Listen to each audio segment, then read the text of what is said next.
Halo sob, ketemu lagi sama Min di berita terkini MotoGP. Wow, kejutan transfer panas yang akhirnya diumumkan bahwa Maverick Vinales dan Enea Bastianini bergabung ke Tech3. Asli sih, ini kejutan. Ya, sebuah kejutan besar di mana Enea Bastianini dan Vinales akhirnya diumumkan bergabung dengan KTM Tech3, namun tak pakai gas-gas sob. Sebenarnya hal ini sudah diprediksikan sebelumnya bahwa Enea Bastianini akan bergabung dengan KTM Tech3. Namun Tech3 tak lagi menggunakan gas-gas sebagai liverinya, melainkan oranye seperti sebelumnya, yaitu Red Bull Tech3. Nah, yang kejutan bukan hanya itu sob, tapi Maverick Vinales akhirnya menyusul Enea Bastianini dan mengumumkan bergabungnya dengan pabrikan KTM menyeberang dari Aprilia. Kenapa hal ini menjadi mengejutkan? Karena Maverick Vinales sedang bagus-bagusnya dengan Aprilia, yaitu dia berhasil finish sprint dan juga memenangi GP Texas yang bisa dibilang adalah kemenangan terbaik karirnya ketika berada di Aprilia. Di mana tahun-tahun sebelumnya Maverick belum bisa sebagus ini karena mungkin motornya tidak bisa maksimal seperti yang ada di tahun ini. Namun tahun ini bisa dibilang Aprilia adalah penantang tangguh bagi Ducati yang sama-sama kencang. Hal itu dibuktikan dengan Alex Espargaro yang berhasil berkali-kali podium dan Maverick Vinales yang bisa menjadi papan atas di klasmen sementara. Maverick Vinales adalah pembalap nomor 2 terbaik di luar Ducati dengan poin 100 poin. Nah, dengan petualangannya yang moncer di Aprilia, kenapa Maverick Vinales akhirnya memilih untuk berpindah atau menyeberang ke KTM? Ada apa dengan Aprilia? Apakah Vinales malas satu tim dengan Jorge Martin? Atau sakit hati karena kemarin infonya nih bahwa kepindahan dan penandatanganan Jorge Martin ke Aprilia tidak atas sepengetahuan Maverick Vinales. Wow.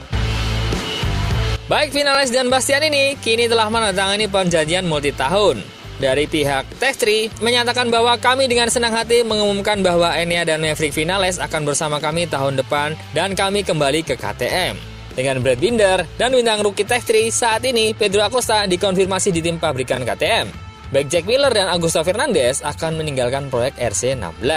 Meski kesepakatan Bastianini banyak dirumorkan setelah kehilangan tempat di pabrikan Ducati, karena diumumkannya Pecco Bagnaia akan berdampingan dengan Marc Marquez, Vinales adalah kejutan yang lebih besar. Pembalap dengan nomor 12 ini telah meraih kemenangan sprint Grand Prix pertamanya untuk Aprilia musim ini. Namun berita bahwa pemimpin gelar Pramac Ducati Jorge Martin akan menggantikan Alex Espargaro yang pensiun tampaknya telah membuat lengah dan alih-alih mewarisi peran kapten dari Alex Espargaro, Maverick Vinales kini akan bergabung dengan pabrikan MotoGP keempatnya. Nah, di sini yang menarik sob. Jika Maverick Vinales bisa podium dengan KTM, maka dia akan menjadi pembalap satu-satunya yang juara dengan 4 motor berbeda.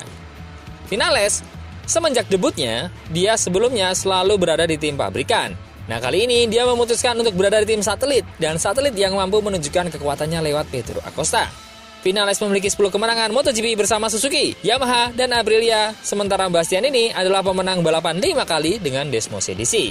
Pete Bearer, direktur KTM Motorsport, mengatakan kami sangat senang dapat membawa Enea dan Maverick dalam proyek MotoGP kami dan memberi mereka dukungan dan dukungan penuh dari pabrikan untuk terus mencapai tujuan mereka dan mencapai performa maksimal.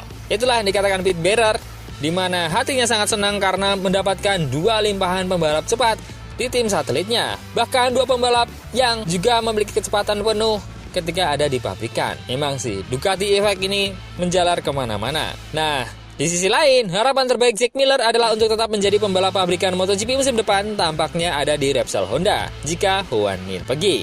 Pilihan Fernandez menjadi kurang jelas setelah kesulitannya di tahun keduanya. Wow, sebuah kompetisi yang semakin menarik di mana para rider kencang tersebar di semua pabrikan sob. Jagoan teman-teman tahun 2025 siapa nih? Vinales, Martin, Enea, Marquez, Pecco, atau Bezzecchi? Kayaknya Bezzecchi bakalan ke Aprilia deh. Kemudian Morbidelli pindah ke VR46. Tinggal siapa nih yang akan satunya di Pramac mendampingi dari Fermin Aldeguer? Jangan-jangan Juan Mir. Bisa jadi kan? Menurut teman-teman gimana? Coba komen.